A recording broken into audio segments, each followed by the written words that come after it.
Real Virginia is produced by the Virginia Farm Bureau. Farming, it's all good. Visit our website at vafarmbureau.org.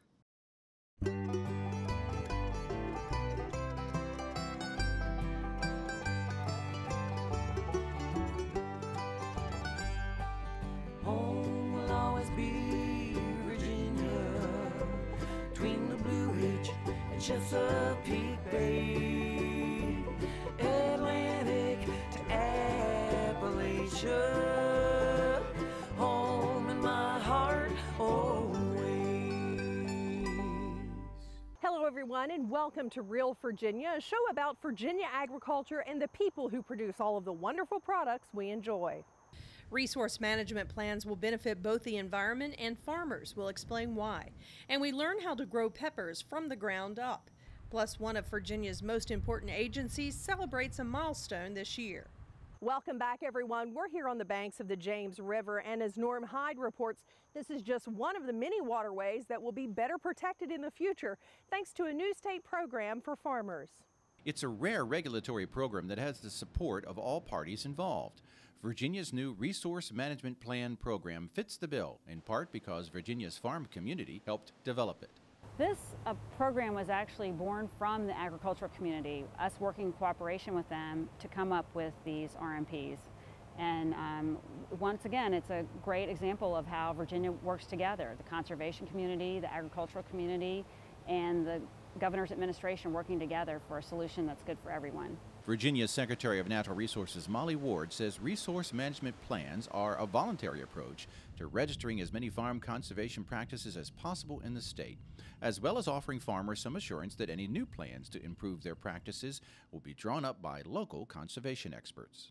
Every landowner and farmer has a unique situation and a unique fact pattern. That's why practices will not be dictated from an office in Richmond, but we worked with landowners and farmers individually in their communities to come up with what the next best steps are for them. The RMP program took years to develop and is being introduced this summer and fall.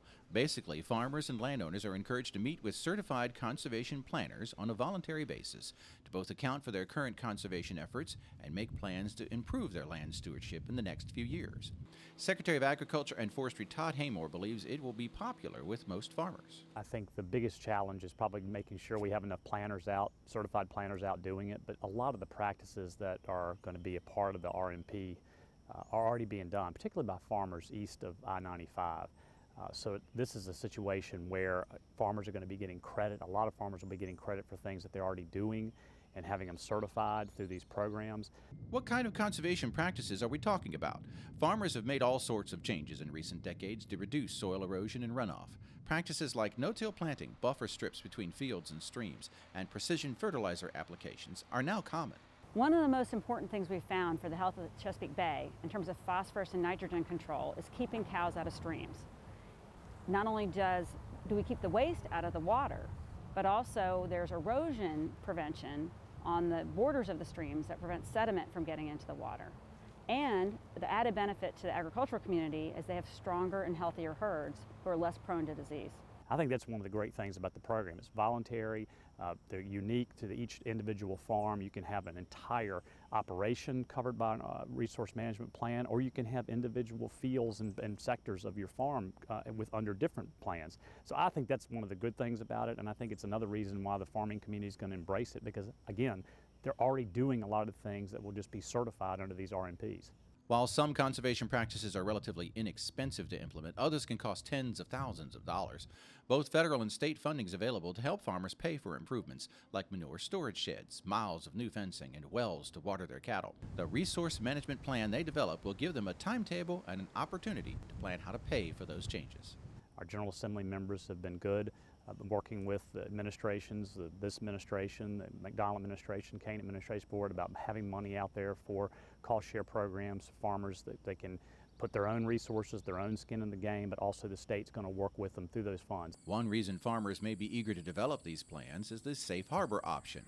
Under the regulation, if a farmer has an approved resource management plan and is carrying it out fully, he or she is assured they're complying with any bay cleanup regulations for the next 9 years. The governor signed a new Chesapeake Bay Agreement on June 16th. We have new phosphorus and sediment and nitrogen load requirements that we have to meet. And so we're going to have to work cooperatively together and look towards the future of how we're actually going to get there. And our Soil and Water Conservation District folks are to be commended for having the forward vision to know where we've got to get by 2017 and beyond. The Virginia Resource Management Plan program will be run by the Virginia Department of Conservation and Recreation, and full details are available on their website at dcr.virginia.gov. Or farmers and landowners can contact their local Soil and Water Conservation District, where much of the planning will be coordinated. In Richmond, Virginia, I'm Norm Hyde. Powhatan County is one of 39 counties and 19 cities that the mighty James River passes beside as it flows from the mountains of Virginia to the Chesapeake Bay. Corn is the largest crop raised on the 250 farms in Powhatan County, along with soybeans, small grains, and hay. Most of the livestock here are beef cattle, but there are also some hog, sheep, and poultry farms. Potatoes, vegetables, and fruit crops are also raised here. The average farm size is 128 acres, and about half of the farms are run by part-time operators. Altogether, agriculture contributes more than $1 million to the local economy of Powhatan County. Hi, today we're going to be talking about peppers from the ground up. Please stay tuned. The farm has been in the family for 134 years. This has been my home. It's the only thing I've known. Growing up on a dairy farm was great. You've got all the opportunities to have fun in the wide open spaces and enjoy working with the crops and the cattle, and it was a good way of growing up. I really enjoyed it. I believe that the family farm is important in this country, no matter if it's 50 cows or 5,000 cows. A lot of the family farms consume their own products, and they realize the importance of having a good, healthy product. I am proud that our family and all of us here at this farm at Walkup can be involved in producing nutritious milk for the society. I'm Dan Myers, a fifth-generation dairy farmer from Virginia. I am dedicated to dairy, my cows, my milk, and my land. Most avid gardeners love to try their hand at growing tomatoes, but there's many more other vegetables you can grow in your garden, like peppers. Our Chris Mullins tells us all the tips for growing peppers from the ground up.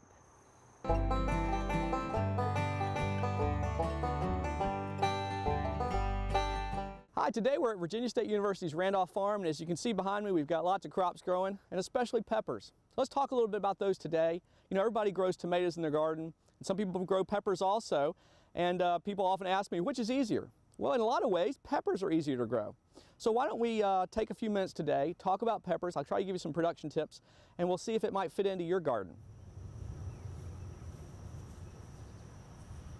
Well, the reason I mentioned that peppers are a little easier to grow than tomatoes is because peppers in general have less disease problems, less insect problems, and I think for the home gardener that makes them a little bit easier to grow. Peppers are a great crop, and as you can see here, we've got some really good production, nice plants, doing really well.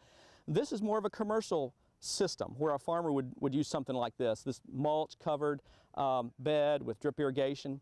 But you can do the same kind of thing at home. You can make yourself till up an area and make yourself a bed to put your transplants on. I think it is important to irrigate.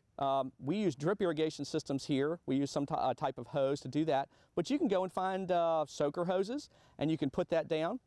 It's also important to think about some type of mulch, like straw or even wet newspaper, to go around the plants. What that does is that keeps the moisture in the soil. It doesn't let it evaporate as much. So that's a good thing to have on your peppers. I think that overall, they can do really well for you in the home garden. There are lots of different types out there. These are a banana type pepper, a sweet pepper, and as you could see earlier, they are kind of a yellow color. A lot of peppers, when they mature, are going to turn into a specific color, like yellow or orange or red. A lot of bell peppers, for example, people will pick green, and that's slightly immature. If you let those stay on the vine a little longer, they will actually turn red, orange, or yellow.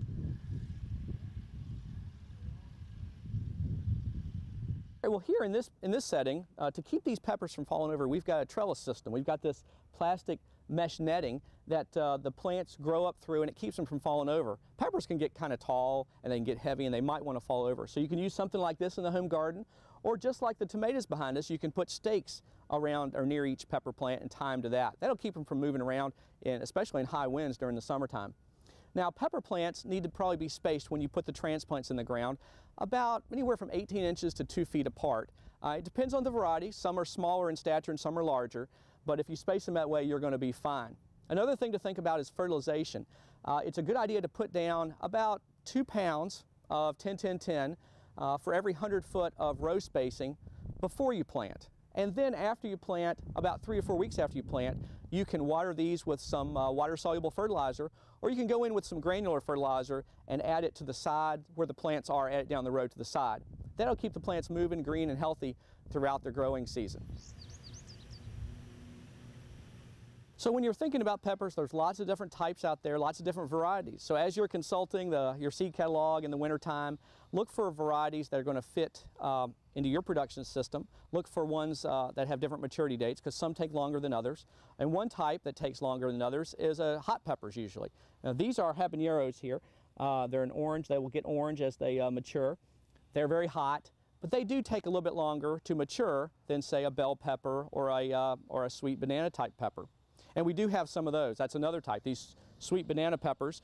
They are going to be light green, kind of a lime color, and they're real popular in sandwiches, cut up. Really nice but sweet. And there's also another little type now that's called snack peppers. They're a sweet pepper. They're a little smaller than those, but they're just made to be snacked on. Lots of different varieties out there, so take your time and choose the ones that are right for you. And there's lots of other production tips that you can find from your local county extension office. Well, for From the Ground Up, I'm Chris Mullins, and we'll see you next time. Up next on Real Virginia, Carissa Jackson takes us into the heart of the home for a dish the whole family will love. Stay with us. State Fair is bringing you the best of Virginia. My job is picking it up. Know any driving tunes? They've been in the bathroom, right? Hello, ladies. Hello. No fight songs.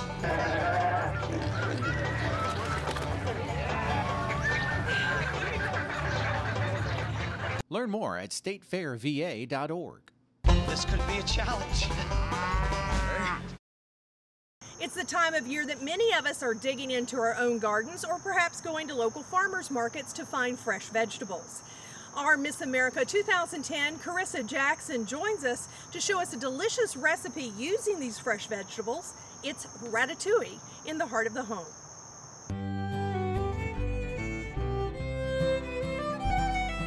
Hi, I'm Carissa Jackson for Heart of the Home, and we are at the Meadow Event Park. Today, I'll be making ratatouille. It's one of my favorite recipes because it's really light. You don't feel guilty about having 5 to 10 servings because it's lots and lots of vegetables.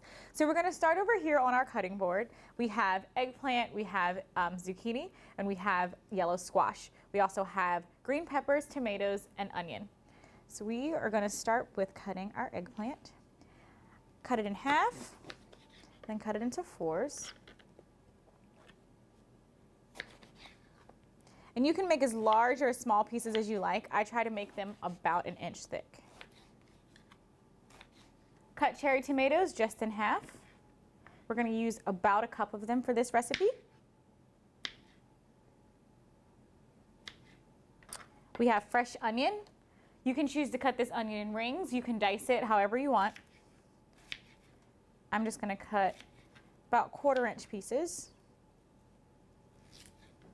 And then as you can see here, we already started to chop up some of our peppers, and these can be very large, liberal pieces. During the time that you're prepping your vegetables, you want to go ahead and preheat your oven to about 400 degrees.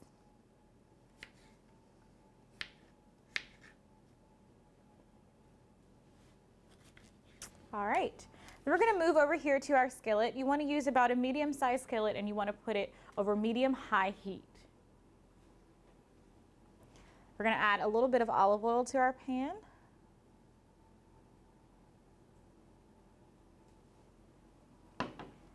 And then some fresh minced garlic.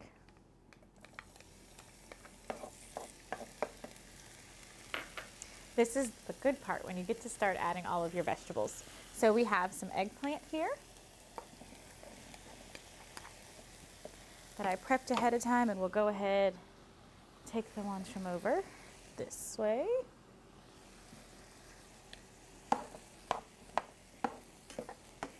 And then we want to add our zucchini.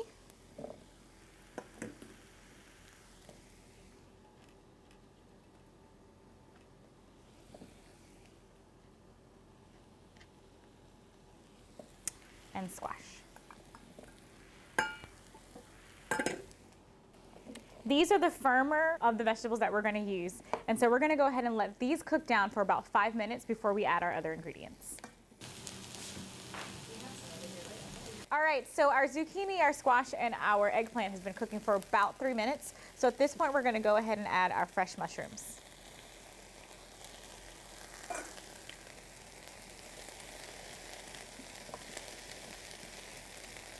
At this point, we can also add some of our spices. I'm going to use some fresh cracked pepper,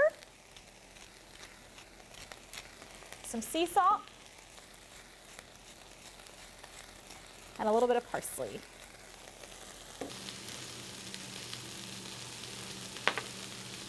Now it's time for us to add our fresh onion,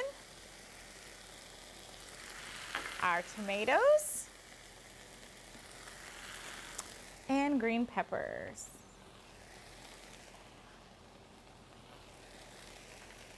This only needs to cook for about 3 minutes, and then it'll be time for us to start layering and put it in the oven. So this is one of those recipes where you can also layer things if you don't want to just one pot it and mix everything up. The reason that I've decided to mix things up is because sometimes I would eat this and I wouldn't get some of the vegetables that I wanted. So I figured the best way to do it is to mix everything all up in one pot and then just layer it with cheese. That's what we're going to do now. So in a deep casserole dish, we're just going to start putting our mixture inside.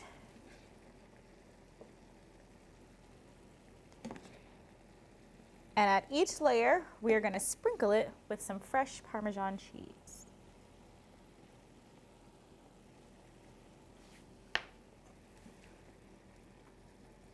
You want to try to leave as much juice in this pan, not over in your casserole dish, because you don't want it to become one of those slimy, gushy, soupy type of meals, because this is meant to be more about the vegetables and the crispiness of it. And the only thing that should be slimy and gooey is the cheese.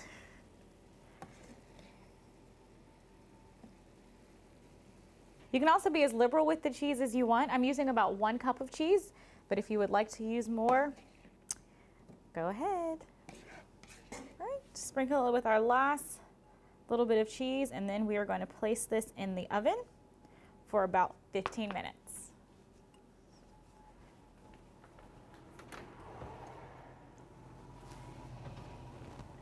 Ooh. Looks great. All right. And this can be served as a meal. That's how I like to have it. But some people like to have it as a side. So there you have it, Ratatouille. I'm Caressa Jackson for Heart of the Home. Come and get it. Recipes from the Heart of the Home can be found on the Virginia Farm Bureau website at vafarmbureau.org.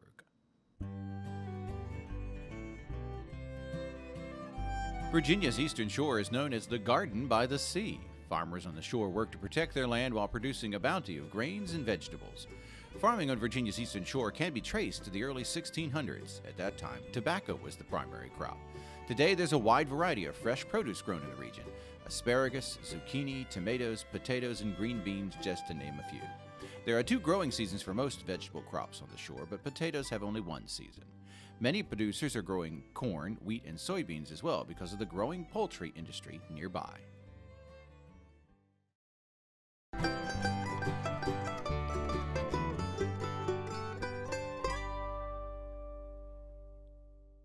What state agency has been battling 140,000 forest fires since 1917? Well, as Dave Miller reports, that would be the Department of Forestry as they celebrate 100 years of service. There are nearly 16 million acres of forest land in Virginia, covering 62% of the state. And the forest industry is a $17 billion a year contributor to the economy. Trees and forestry have always been important to Virginians, but protecting and renewing our renewable resources took a big step forward a century ago with the founding of the Virginia Department of Forestry, now one of the state's oldest agencies. We have a very active and strong forest products industry in the state, so the trees are very important to our economy. They're important to the rural character of our communities across the Commonwealth. They're also important in our urban areas. They provide, again, clean water, clean air. They also provide wildlife habitat and recreational opportunities. They do a lot when we've had a stressful day at work.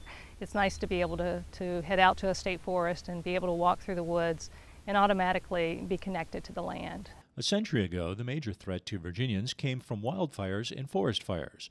The first firefighters were hired in southwest Virginia in 1915. But landowner education has always been important to the Department of Forestry, which actually began as part of the University of Virginia. Another role the department has taken on is helping landowners replant trees after harvest. That's why there are several state tree nurseries.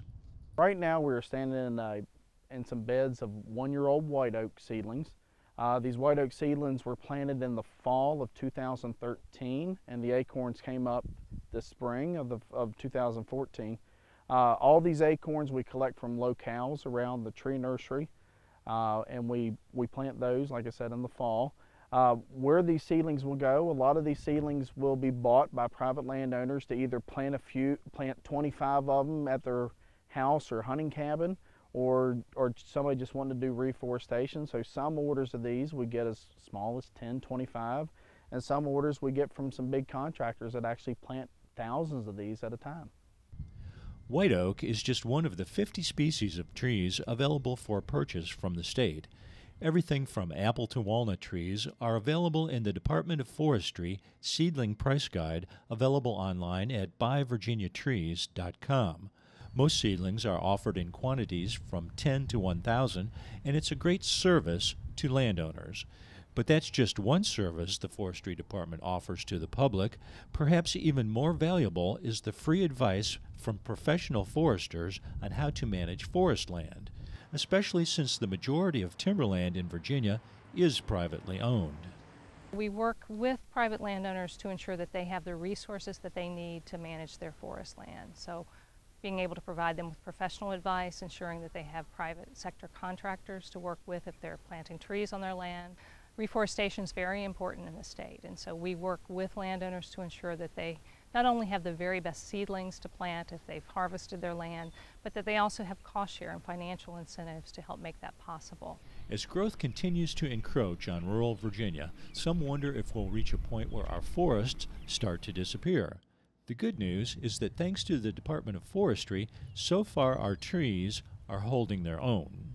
We are actually doing a forest inventory analysis every year, all the time, and this has been going on for 75 years. We're doing very well, and so it's surprising to folks, but actually 80% of our forest land is actually hardwood forests across the state. We have 20% pine. We are concerned about fragmentation and the loss of forest land, the conversion of forest land.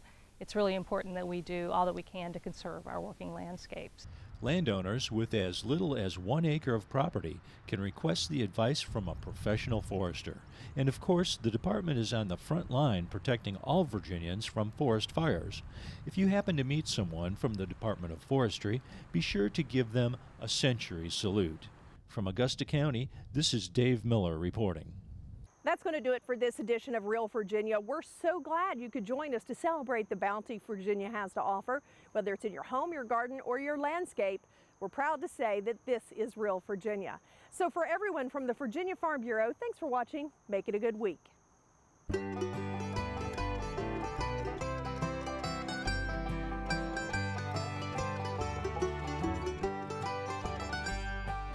Home will always be Chesapeake Bay.